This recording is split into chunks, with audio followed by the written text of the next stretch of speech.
Deep within the ancient sand, where time whispers secrets, stands the Great Pyramid, a sentinel of mystery and wonder. Countless minds have sought to unveil its enigmatic message, tracing lines in the desert winds. From meticulous measurements to fervent interpretations, each seeker adds a layer to the tale woven in stone.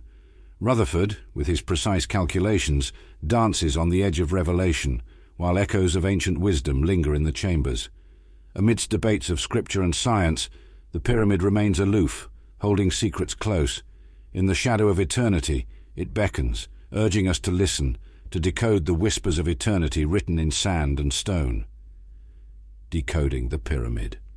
Many volumes have already been written on the internal and external measurements and features of the Great Pyramid, and on their symbolic significance or lack of it. People will find them set out in meticulous detail in The Great Pyramid Passages and Chambers by J. and M. Edgar, Bone and Hulley, 1923, The Great Pyramid by D. Davidson and H. Aldersmith, Williams and Norgate, 1925, Dr. Adam Rutherford's 5-volume Pyramidology, Institute of Pyramidology, 1957, and the celebrated Pyramids and Temples of Giza of Sir W. M. Flinders Petrie, 1883.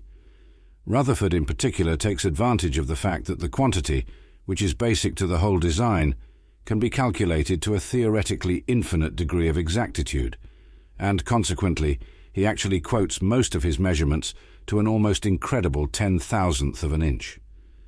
Even Petrie, back in the 19th century, was already going to almost absurd lengths to ensure the greatest possible accuracy of measurement, and spent many months on the site with his surveyor's instruments and measuring rods, not to mention batteries of thermometers to correct his figures for the expansion and contraction inevitably associated with any temperature variations which might occur.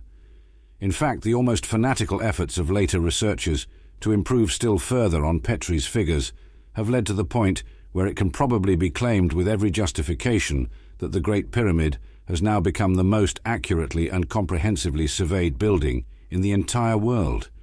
Compare also Peter Tompkins's comprehensive and profusely illustrated survey of the known attempts to fathom the building's meaning in his Secrets of the Great Pyramid, Allen Lane, 1973, and Kingsland's The Great Pyramid in Fact and in Theory, Ryder, 1932, 25.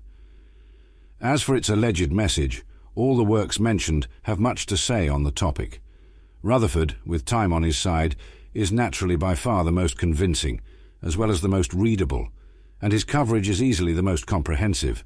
But many potential readers may find it disturbing that he, like most of his predecessors, sees fit to interpret the pyramid's message exclusively as a vindication of the Judeo-Christian scriptures, and of a fairly fundamentalist reading of them at that. Yet it seems almost inconceivable that a monument of such resplendent universality as the Great Pyramid could have so restricted a message as this approach would suggest.